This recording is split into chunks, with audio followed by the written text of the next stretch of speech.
E mene ana ngā kaihaka o Ngāti Rānana I tā rātou hui a tinana tuatahi whai muri hoi te tekau mā waru marama e noho rā hui whakamoho awana. Anei rā a Muriwai Hei. Kua rā me mene mai e nei matamata huanga, ahakoa ngā taumahatanga o te wā. Me ki pēnei au, te whakakotahi tanga mai o te hunga e noho mai ana ki konei, ki roto o Rānana, ki roto I Ngārangi, he mea nui.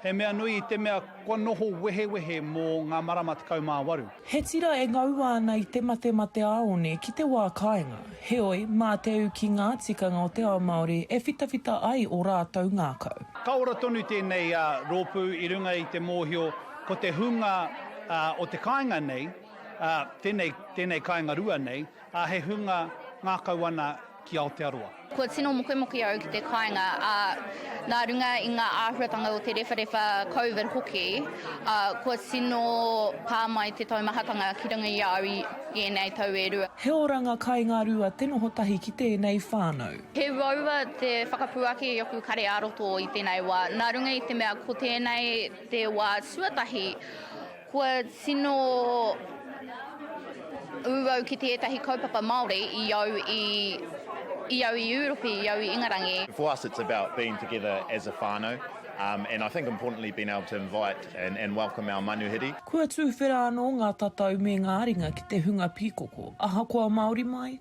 tauiwi mai rānei. We're a safe space in London and Europe to engage with Te Ao Māori. So for us, it's pretty important and special to have a few manuhiri along, and hopefully a few more will come. Tēnei rōpua Ngāti Rānana kua tūwhera ki te katoa. Mai I tōna timatanga, tainua ki nāenei, hara I te mea me Māori anake te tangata haere mai. Mena he aroha tō te tangata ki te āhuatanga Māori, ki ngā mahi a te Māori, tēnā kua tūwhera te tatau. Koinei tonu te rere o aumihi ki te whenua tauri kura. Kia ora, aroha nui, ka moke au ki a koutou, tērā pēr ka ki te a konei, pēr. Kia ora. Koi a pū te tumanako nui, Muriwai Hei, te karere.